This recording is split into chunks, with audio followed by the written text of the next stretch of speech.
নিজের বিরোধিতা করে সম্মান অর্জন করা যায় না অপমান ছাড়া। আবার আমার ছেলেরা আব্দুল্লাহ, আব্দুর রহমান, আব্দুর রহিম এই দিক দিয়েও যারা বিরোধিতা করে তারা একটা নেহায়াত অন্যায়ের পর্যায়ে আছে। নিজের ঘরের বিরোধিতা করা কেমনে সাজে, একবারে বড় ধরনের ভুল। এটা হলো নিজের বিরোধিতা করার ভুল। বিরোধিতা করলে শরম থাকা দরকার, লজ্জা থাকা দরকার, চুপ থাকা ভালো। আর নিজের ছেলের বিরোধিতা করবেন কেন? আব্দুল্লাহ দেশে পড়াশোনা করে, দারুল দেওবন্দে পড়াশোনা করে, মদিনা বিশ্ববিদ্যালয়ে পড়াশোনা করে, ব্যাংকিং ব্যবস্থাপনায় লন্ডনে পড়ছে। আর মেজটা আব্দুর রহমান দেশে পড়াশোনা করে, জামিয়া সালাফিয়া বানারসে পড়াশোনা করে, আপনার ওই কিং আব্দুল আজিজ জিদ্দা বিশ্ববিদ্যালয়ে পড়াশোনা করে। তার ছোটটা আব্দুর রহিম দেশে পড়াশোনা করে, মিশর আজহার বিশ্ববিদ্যালয়ে পড়াশোনা করে। ওর যেটা তারপরে যেটা মারিয়াম বোন ওর, ও কিং সৌদ রিয়াজ বিশ্ববিদ্যালয়ে পড়াশোনা করে। আব্দুল্লাহ কোরআন মুখস্থ করেছে 3 মাস 19 দিনে। আর আব্দুল্লাহ কোরআন মুখস্থ করত এক পারা একদিনে 18 পৃষ্ঠা। আর ওর বোন যেটা মারিয়াম কোরআন মুখস্থ করতো একদিনে 20 পৃষ্ঠা।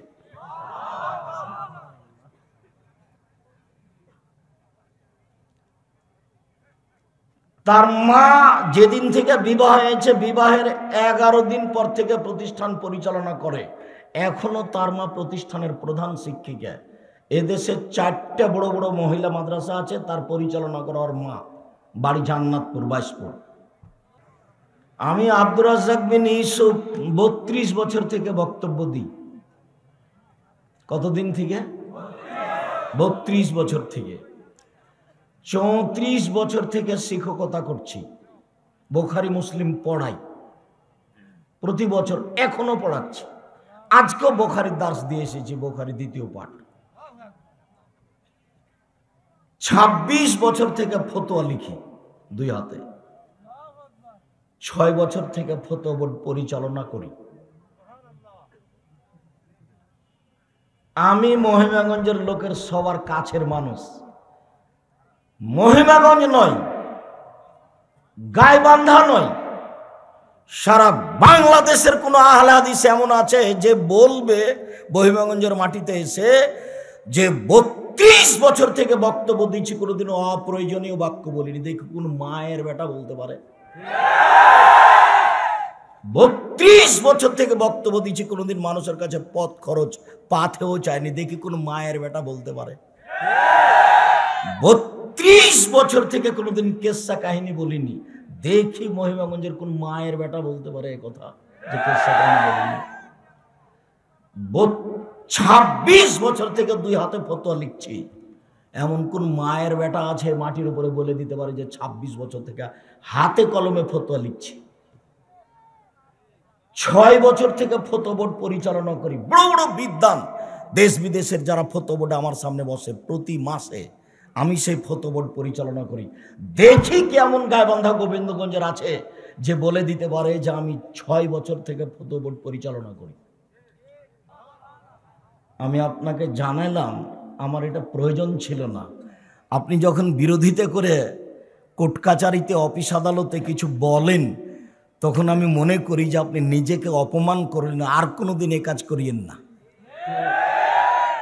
স্বাগতম জানাবেন, শান্তি পাবেন। খুশি হবেন, শান্তি পাবেন।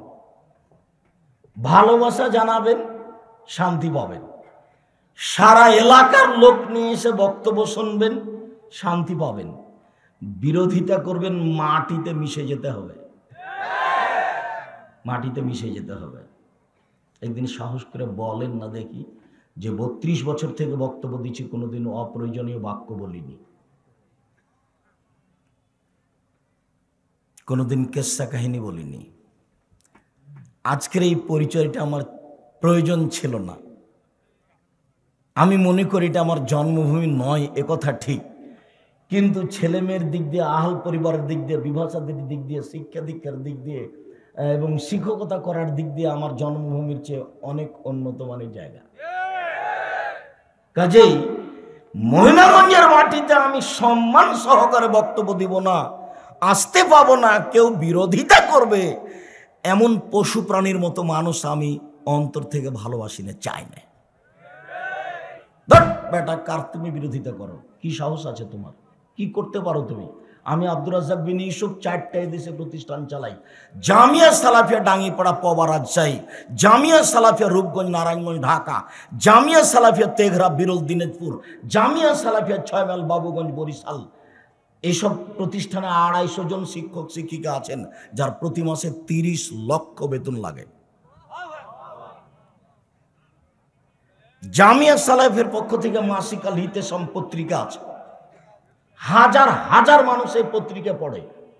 জামিয়া সালাফের পক্ষ থেকে দাওয়ায়ে আল্লাহ আছে, যাদের 1 নম্বর কাজ, তারা এদেশের মাটিতে মসজিদ ভিত্তিক দাওয়াতি কাজ করবে এবং মক্তব চালু করবে। আর দাওয়ায়ে আল্লাহ 300টা মক্তব পরিচালনা করে উত্তরবঙ্গে। কতটি? 300টা। আপনি কি করেন? আপনি কার বিরোধিতা করেন? আপনি কি করেন? আপনি কার বিরোধিতা করেন? কত বই পুস্তক লেখা আছে, তাফসির আছে, হাদিস আছে, এমনি বিষয়ভিত্তিক আছে, সলাতের উপরে আছে। আপনি কি করেন? আপনার শুধু হলো বদনাম করার, বিরোধিতা করার, গীবাত করা। একটা মানুষের বদনাম করে, বিরোধিতা করে, গীবাত করে আপনি কি করবেন? জামিয়া সালাফিয়া ডাঙ্গিপাড়া পবা রাজশাহী 26 বিঘা জমির উপরে। এদেশে এত বড় এরিয়া নিয়ে কোনো প্রতিষ্ঠান এদেশে নেই। জামিয়া সালাফিয়া ডাঙ্গিপাড়া একটা মসজিদ আছে 90% জমির উপরে, যার একতলায় 3000 মানুষ সালাত আদায় করতে পারে, যার 4 তলার কাজ চলছে। দারুল উলুম দেওবন্দে আব্দুল্লাহ পড়েছে, এইটা ঠিক। মদিনা বিশ্ববিদ্যালয়ে আব্দুল্লাহ পড়েছে, এইটা ঠিক। লন্ডনে এক বিশ্ববিদ্যালয়ে আব্দুল্লাহ পড়ছে, এইটাই ঠিক। রাজশাহী বিশ্ববিদ্যালয়ে ফার্স্ট হয়েছিল ভর্তি হওয়ার জন্য, আর ঢাকা বিশ্ববিদ্যালয়ের সিরিয়ালে যেন 30 না কত ছিল, আর চট্টগ্রাম বিশ্ববিদ্যালয়ে 11 ছিল, আর ঢাকা বিশ্ববিদ্যালয়ে রাজশাহীতে ছিল ফার্স্ট। ভর্তি হওয়ার পরে পড়েনি, পরের দিন চলে গেছে। ইন্ডিয়াতে গিয়ে কোরআন মুখস্থ করেছিল 3 মাস 19 দিনে। কোরআন মুখস্থ করেছিল কত দিনে? 3 মাস 19 দিনে। আব্দুল্লাহর ব্যাপারে কোনো কথা বললে হিংসা দিয়ে বলিও না, নাহলে তুমি কষ্ট পাবা। আব্দুল্লাহ তোমাদের সম্পদ, চাঁপাইনবাবগঞ্জ সম্পদ, জাতীয় সম্পদ।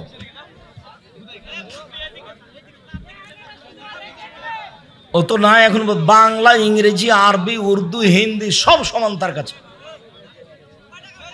সেই তার ব্যাপারে কথা বলে পরে কষ্ট পাবা, এটা করিও না।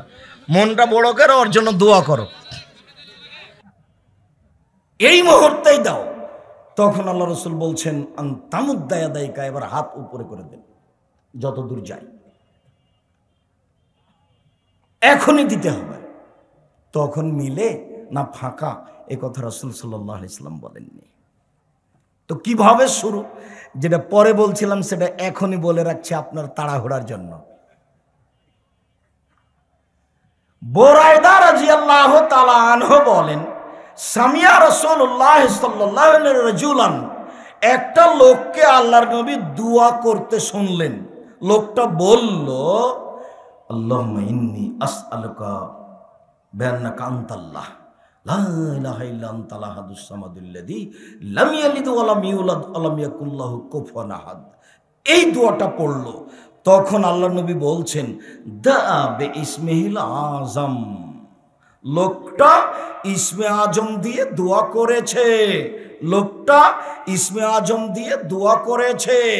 এই যা সয়লাবেহি আতা, এই দিয়ে দোয়া করলে দিয়ে দেওয়া হয়, এই দিয়ে দোয়া করলে দিয়ে দেওয়া হয়, এই দিয়ে দোয়া করলে দিয়ে দেওয়া হয়। ওয়াইজা, এই দিয়ে প্রার্থনা করলে আজাবা কবুল করে নেন, এই দিয়ে প্রার্থনা করলে কবুল করে নেন, এই দিয়ে প্রার্থনা করলে কবুল করা হয়। এর নাম ইসমে আজম, এর নাম ইসমে আজম। উমর রাদিয়াল্লাহু তাআলা আনহু বলেন, রাসূল সাল্লাল্লাহু আলাইহি সাল্লাম বলেছেন, আদ-দুআ বাইনাস সামাই ওয়াল আরদি মাওকুফুন, আসমান জমিনের মাঝে দোয়া ঝুলন্ত আছে, লা ইয়াসাদ, উপরে যাবে না, হাত্তা তুসাল্লি আলা নবিকা, যতক্ষণ পর্যন্ত তুমি তোমার নবীর উপরে দুরূদ না পড়ো দোয়ার উপরে যাবে না, যেতে পারবে না। কেন? দুরূদ পড়া নাই সেজন্য। তাহলে আগে পড়তে হবে ইসমে আজম, তারপরে দোয়া, দুরূদ, তারপরে দোয়া। তা আপনি উঠে বললেন আলহামদুলিল্লাহ রাব্বিল আলামিন, রব্বানা আতিনা ফিদ দুনিয়া হাসানাতাও ওয়া ফিল আখিরাতি হাসানাতাও ওয়া কিনা আযাবান্নার, চিল্লা চিল্লি হই চই। যারা সুন্নাত পড়ছিল তাদের কোথায় সুন্নাত হারিয়ে গেল, কে কি করছে?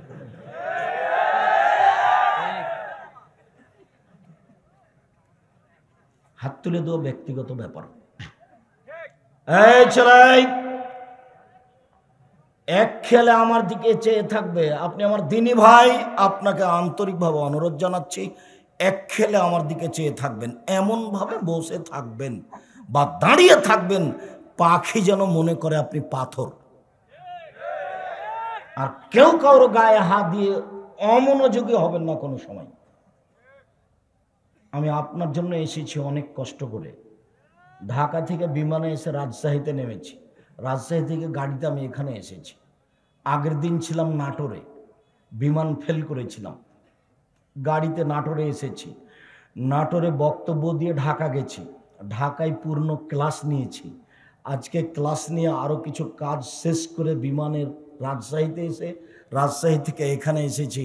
আপনি আমাকে আপনার ক্লান্তি দেখায়েন না, আমি আপনার চেয়ে বেশি ক্লান্ত।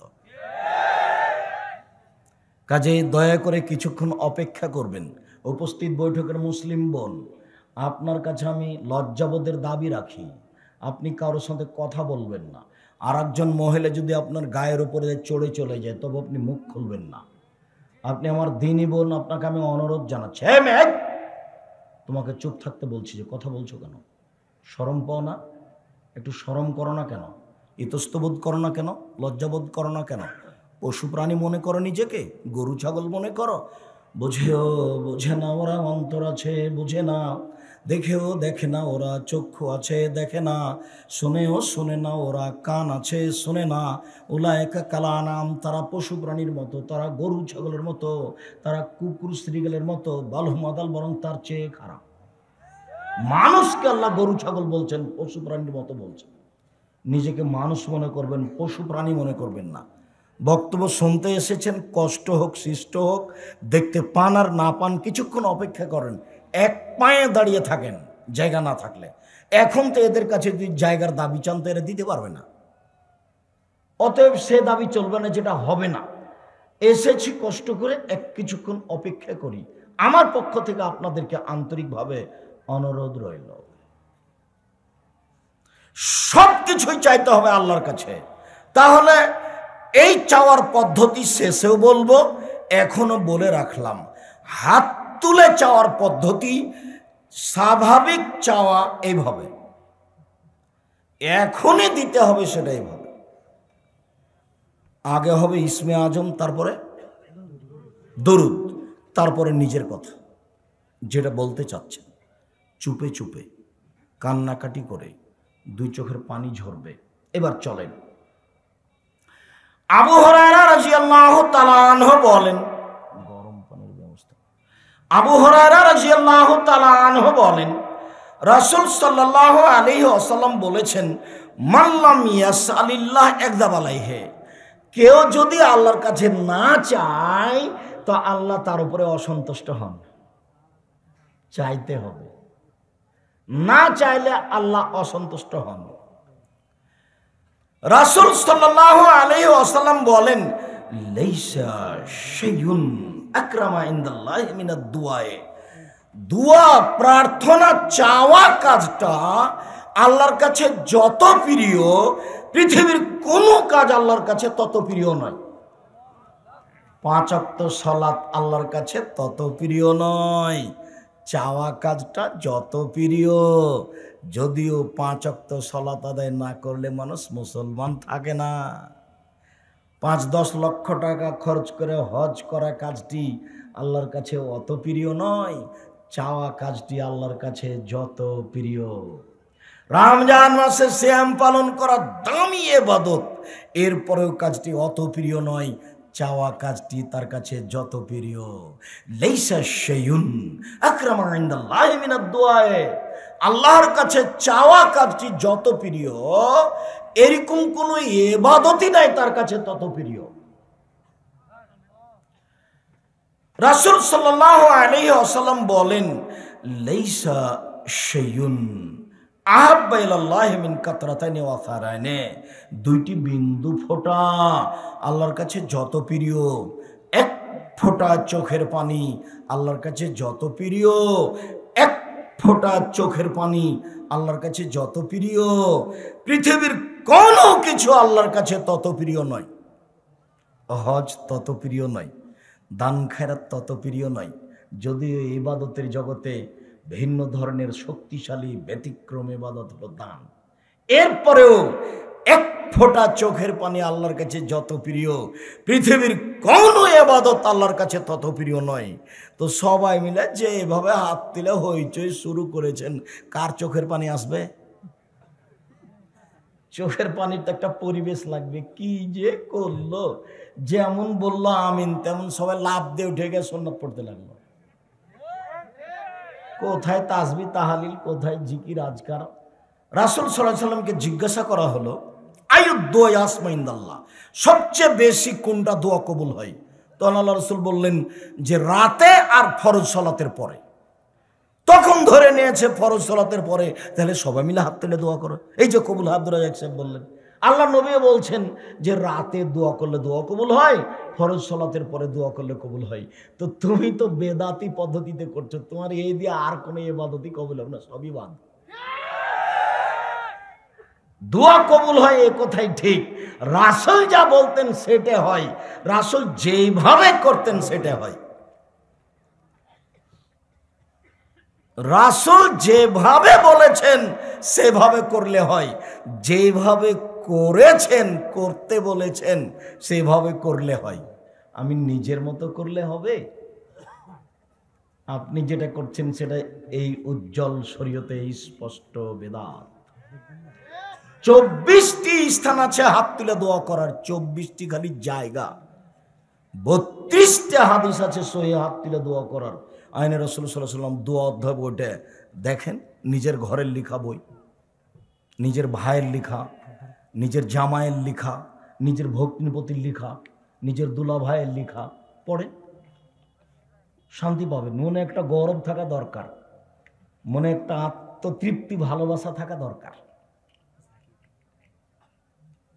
গিলাস নাই?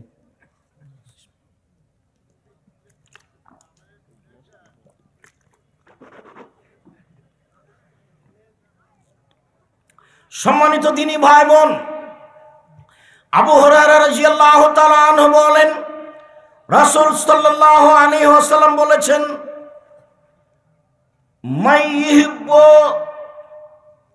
আই ইস্তাজিবাল্লাহু তাআলা দুআ, কেউ যদি ভালোবাসে যে আল্লাহ তার দোয়া কবুল করুক, ফিসাদায় বিপদে পড়ে, বিপদে পড়ে চাই যে আমার দোয়া কবুল করুক, আল্লাহ আমার ছেলে বিপদে পড়েছে, তুমি দোয়া আমার কবুল করো, আল্লাহ আল্লাহ আমি খুব বিপদে পড়েছি, তুমি আমাকে উদ্ধার করো। এই বিপদে পড়ে যে দোয়া কবুল করা আল্লাহর কাছে চাই, ভালোবাসে, ফায়ুকসুর দোয়া ফির রাখায়, যখন সে ভালো আছে তখন যেন বেশি বেশি দোয়া করে, যখন সে ভালো আছে তখন যেন বেশি বেশি দোয়া করে, যখন ও ভালো আছে তখন যেন বেশি বেশি দোয়া করে, যখন কোনো সমস্যা নেই তখন বেশি বেশি দোয়া করলে কোন সময়ে দোয়া কবুল হবে? তাড়াতাড়ি বিপদে। মনে থাকবে না মনে হয় ইনশাআল্লাহ?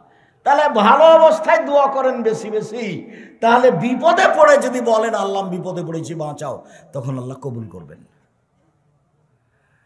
আর এ তো মহিমাগঞ্জ বাড়ি, যৌতুক নিয়েছে, এটা দোয়া তার কবুল হবে না। আবু হুরায়রা রাদিয়াল্লাহু তাআলা আনহু বলেন, রাসূল সাল্লাল্লাহু আলাইহি ওয়াসাল্লাম বলেছেন, ইন্নাল্লাহ তাইয়্যিব, আল্লাহ হচ্ছেন পবিত্র, লা ইয়াকবালু ইল্লা তাইয়্যিবান, আল্লাহ পবিত্র ছাড়া কবুল করেন না। সুম্মা যাকারা রাজুলা, তারপর একটি লোকের আলোচনা করলেন, ইতিলি সাফারা, সে সফরে ছিল, আসাসা আকবারা, মাথার চুলগুলি এলোমেলো হয়েছে, ঠিকমতো গোসল করেনি, বিপদে পড়েছে, রাফায়া দেয়, হে হাত তুলে দোয়া করছে, বলছে রব্বি, হে আমার প্রতিপালক, রব্বি, হে আমার প্রতিপালক, আমি বিপদে পড়েছি, তুমি আমার দোয়া কবুল করো। কিন্তু মাতামহু হারামুন, তার খাদ্য আছে হারাম, মাশরাবহু হারামুন, তার পানি আছে হারাম, মালবাসহু হারামুন, তার পোশাক আছে হারাম, গজিয়া বিল হারামে, তার জীবিকা নির্বাহ হারাম, আনা ইস্তাজাবু লাহু, তার দোয়া কি করে কবুল হতে পারে? দোয়া কবুল হবে না। তুমি কি যৌতুক নিয়েছো? দেখো তো তোমার বাপের মুখের দিকে, দেখো তো মুখখান কালো নাকি? যৌতুক নেওয়া হলে তো ওটা হবে না, দোয়া কবুল হবে না, যৌতুক ফেরত দিতে হবে। 24 ঘন্টার মধ্যে তোমার বাপকে যৌতুক ফেরত দিতে হবে। বাপ বেটা ভিক্ষা করে খাবা, ভিক্ষা করে খাবা। মহিমাগঞ্জ স্টেশনে যাবা, বাপ বেটা ভিক্ষা চাইবা, দিয়ে দেবে। ভিক্ষা করবা কেন? বাপ বেটা মহিমাগঞ্জ স্টেশনে যাবা, মানুষের ব্যাগ বোকচা তুলে দিবে, টাকা দিবে সবাই। সন্ধ্যা দেখবা যে 500-600 টাকা হয়ে গেছে।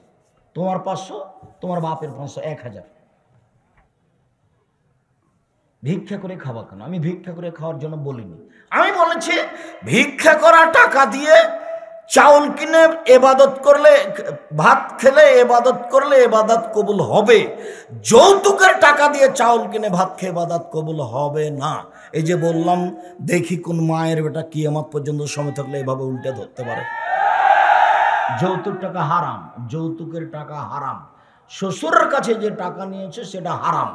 আরো জরুরি যে গাইবান্ধা গোবিন্দগঞ্জ মানে হলো এই যে বোনকে জমি দেবে না,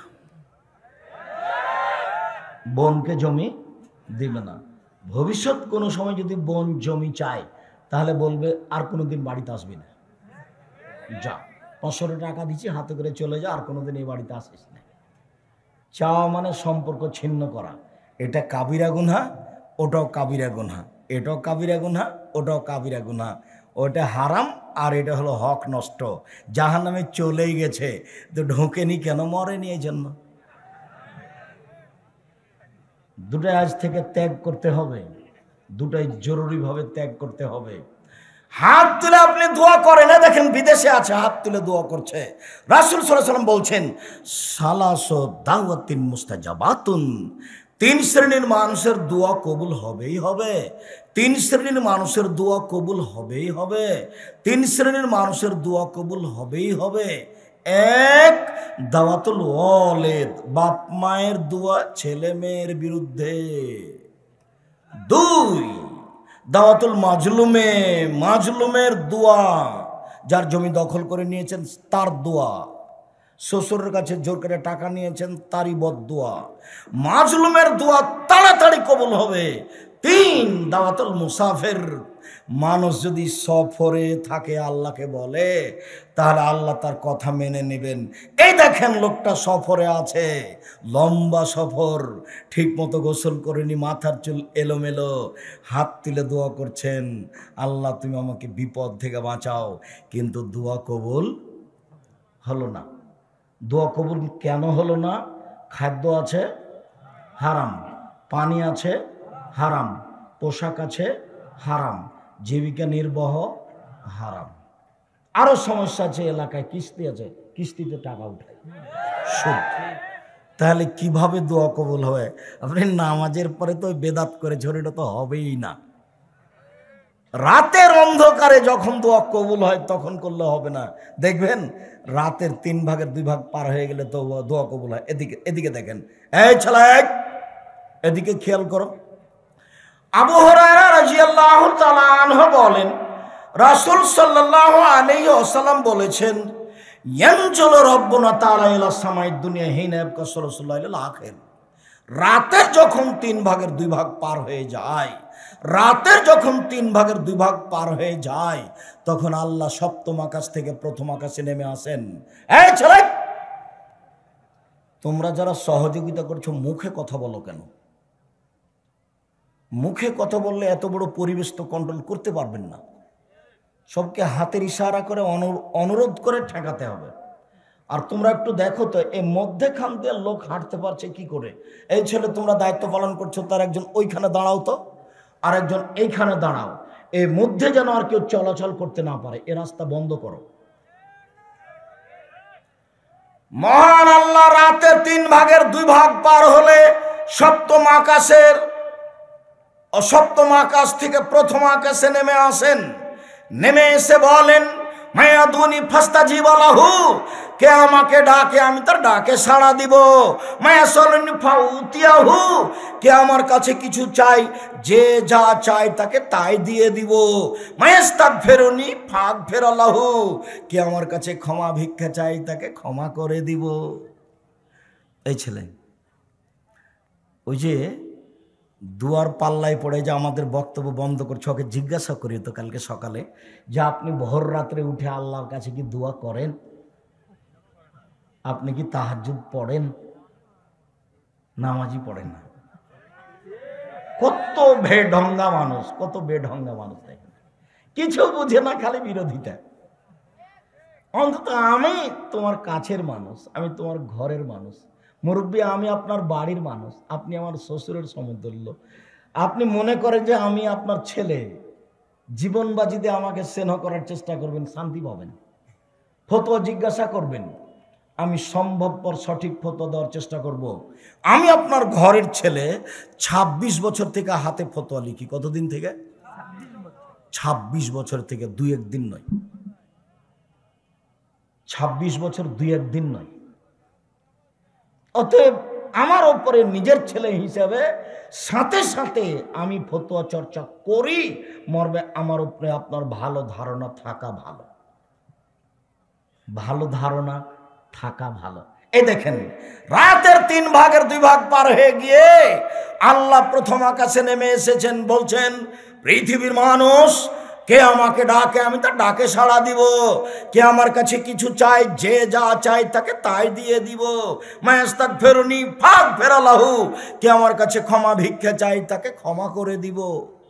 হাদিস বুখারী মুসলিম। জাবের রাদিয়াল্লাহু তাআলা আনহু বলেন, রাসূল সাল্লাল্লাহু আলাইহি সাল্লাম বলেছেন, মা মিন মুসলিমিন ইয়াবিতু তাহিরান, যে কোনো মুসলিম পুরুষ নারী অজু করে ঘুমায়। কি করে ঘুমায়? অজু করে ঘুমায়। সুমা তাররা মিনাল লাইলে, তারপর শেষ রাতে উঠে, 3 ভাগের 2 ভাগ পার হয়ে গেছে, দিয়ে উঠে। ফায়াসালুল্লাহ মিন খায়রিন নামনি দুনিয়া ওয়াল আখিরা, তারপর আল্লাহর কাছে চাই ইহকালের কিছু, পরকালের কিছু, ইহকালের কিছু, পরকালের কিছু। ইহকালের কিছু, মহেন্দ্রগঞ্জ বাজারের উপরে 6 শতক জমি ইহকালের। পরকালের, জান্নাত দাও, পাপ ক্ষমা করে দাও। ইহকালের কিছু, পরকালের কিছু। ইহকালের কিছু, পরকালের কিছু। কিছু ইয়া ইল্লা তাহু ইয়াহু দিবে নি, দিবে নি, দিবে নি, দিবে, দিবে। এবার আগের হাদিস থেকে একটু পার্থক্য হয়েছে। এবার রাতে ঘুমাতে হলে কিভাবে ঘুমাতে হবে? অজু করে। অজু করে ঘুমিয়ে রাতের 3 ভাগের 2 ভাগ পার হওয়ার পরে উঠতে হবে। উঠে এখন ওই পদ্ধতিতে বলতে হবে, তাহলে আল্লাহ দিবেনি, দিবেই দিবে। এ কথা মুহাম্মদ সাল্লাল্লাহু আলাইহি ওয়াসাল্লাম বলেন। উবাদা ইবনে সামিত রাদিয়াল্লাহু তাআলা আনহু বলেন, রাসূল সাল্লাল্লাহু আলাইহি ওয়াসাল্লাম বলেছেন, মান তাগরা মিনাল লাইলি, যে ব্যক্তি শেষ রাতে উঠে আকাশের দিকে লক্ষ্য করে, সূরা আলে ইমরানের শেষ রুকুর প্রথম 5 আয়াত পড়ে, অথবা পড়ে লা ইলাহা ইল্লাল্লাহু ওয়াহদাহু লা শারীকা লাহু লাহুল মুলকু ওয়া লাহুল হামদু ওয়া হুয়া আলা কুল্লি শাইইন কাদির ওয়া সুবহানাল্লাহি ওয়া আলহামদুলিল্লাহি ওয়া লা ইলাহা ইল্লাল্লাহু আকবার ওয়া লা হাওলা ওয়া লা কুওয়াতা ইল্লা বিল্লাহ রাব্বিগফিরলি রাব্বিগফিরলি। ফাদা উস্তু জিবা, এখন যা বলবে সেটাই কবুল হবে, যা বলবে সেটাই কবুল হবে, যা বলবে সেটাই কবুল হবে। তাহলে সময়টা কোথায় চলে গেল? বুঝা গেল না মনে হয়? শেষ রাতে গেল। আবার উঠে কি পড়তে হবে? এই দোয়াটা মুখস্থ আছে তো? তুমি একটু জিজ্ঞাসা করিও তো গো, ওই হুজুরের মুখস্থ আছে কিনা। পাশে তোমার থাকে, তুমি সালাম দিয়ে বলবা, মুরব্বী আপনি সালাম দিয়ে বলবেন, আপনি আমার শ্বশুর সমতুল্য মানুষ, আপনাকে অনেক ভালোবাসি, আপনাকে আমি অনেক শ্রদ্ধা করি। ওকে বলবেন, বাবা একটু শোনো, বাবা ভোর রাতে উঠে যে একটা লম্বা দোয়া আব্দুল রাজ্জাক পড়লেন, ওটা মুখস্থ আছে বাবা তোমার? একটু বলে দেখেন তো। বাবা তুমি যখন ঘুমাও তখন কোন দোয়া পড়ে আব্দুল রাজ্জাক একটা লম্বা দোয়া পড়লো। আয়েশা রাদিয়াল্লাহু তাআলা আনহা বলেন, আল্লাহর নবী যখন ঘুমাতেন তখন ওযু করে ডান কাতে গালের নিচে হাতটা দিয়ে ঘুমাতেন আর বলতেন, আল্লাহুম্মা আসলামতু নাফসি ইলাইকা ওয়াজ্জাহতু ওয়াজহি ইলাইকা ওয়া ফাওয়াজতু আমরি ইলাইকা ওয়ালজাতু জাহরি ইলাইকা রাগবাতা রাহবাতান ইলাইকা লা মালজা ওয়া লা মানজা মিনকা ইল্লা ইলাইকা আমানতু বিকিতাবিকা আল্লাযী আনজালতা ওয়া নাবিয়্যিকা আল্লাযী আরসালতা। এটা পড়ে আল্লাহর নবী ঘুমাতেন। আমরা নিয়মিত এটা পড়ে ঘুমানোর চেষ্টা করি। তুমি একটু হুজুরকে বলে দেখো তো গো, এই ছেলে তুমি একটু বলে দেখিও তো, কালকে সালাম দিয়ে বলিও, ঘুমানোর দোয়া বলেন তো হুজুর, ঘুমানোর দোয়া বলেন তো। তো হুজুর বলবেন আল্লাহুম্মা বিসমিকা আমতাওয়াহিয়া, না রে না না না, এটা নয় এটা নয় এটা নয় এটা নয়। কি তাহলে? আয়াতুল কুরসি? না না এটা নয় এটা নয়। কি তাহলে? সূরা বাকারার শেষ 2 আয়াত? না না এটা নয় এটা নয় এটা নয়। একটা লম্বা দোয়া আপনার মুখস্থ নাই নাকি? বলেন একটু, তুমি একটু বলবে। আমি তুচ্ছ মনে করিনি তাকে, তার ভিতরে হিংসা বিরাজ করছে, এটাই আমি বলতে চাচ্ছি। তিনি একজন আলেম মানুষ, তাকে আমি সম্মান করতে চাই, যথাযথ তাকে মূল্যায়ন করতে চাই। আমার বাসা গেলে আমি বিমানবন্দর পর্যন্ত তাকে স্বাগতম জানাবো, আমি জানানোর চেষ্টা করি।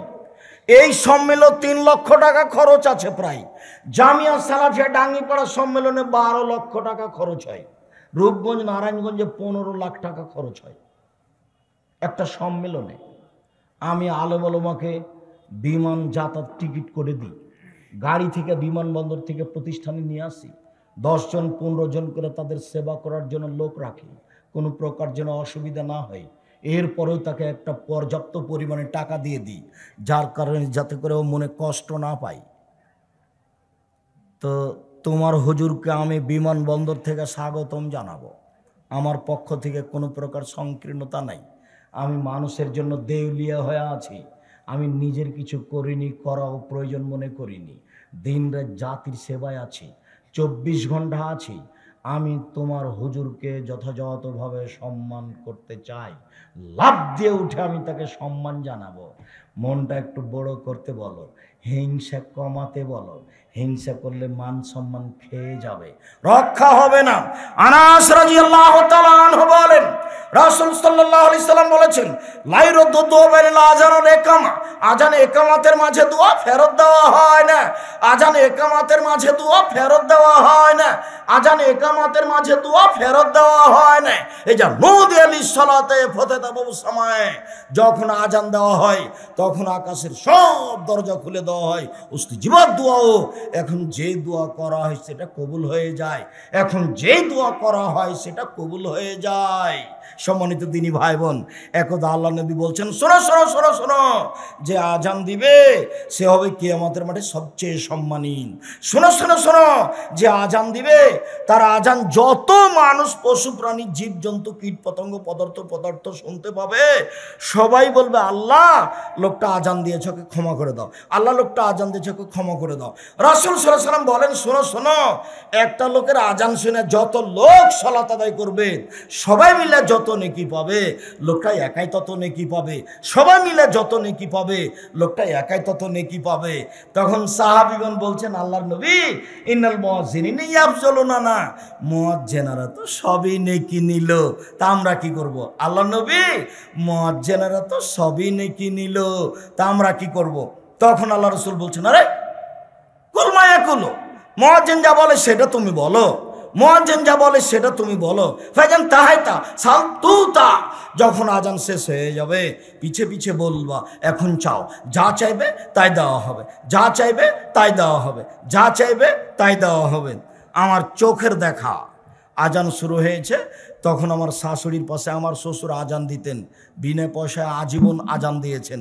আমার শাশুড়িকে আমি দেখেছি যে যখন আজান শুরু হয়েছে তখন পাশের বাচ্চাগুলিকে বলেছে, এই শর্ত, তোরা শর্ত, এদের জন্য আজানের একটু জবাব দেওয়া যায় না।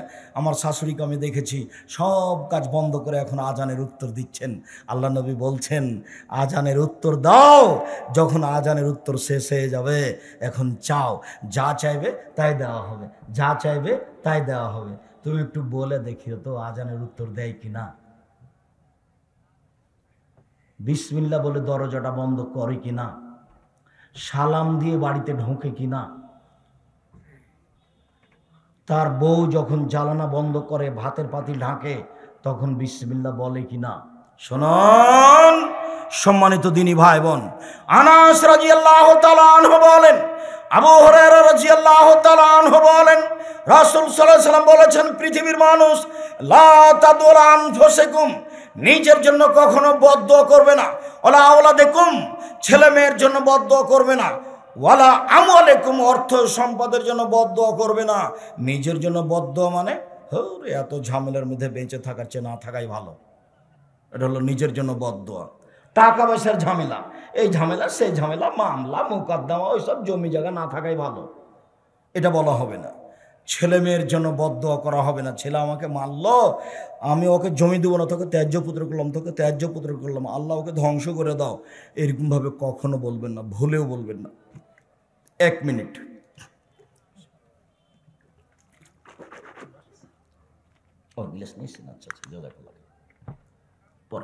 সম্মানিত দিনী ভাই বোন, এবার আমি ছেলে মেয়ের জন্য বদদুয়া করতে নিষেধ করছি এবং মর্মে একটি হাদিস পেশ করছি।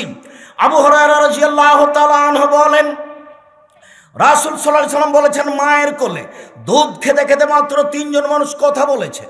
তার একজন হচ্ছেন ঈসা আলাইহিস সালাম, মায়ের কোলে কথা বলেছেন। আর একজনের ঘটনা, হাজার হাজার বছর আগে একটা লোক ছিল যার নাম ছিল জোরাইজ। সে তার গির্জা ঘরে ইবাদত করত। একদিন সে ইবাদত করছিল, ফাজাত হুম্মুহু, তার মা তার কাছে আসলো, ফাদাতহু, তার মা তাকে ডাকলো, জোরাইজ জোরাইজ, তার মা তাকে ডাকলো।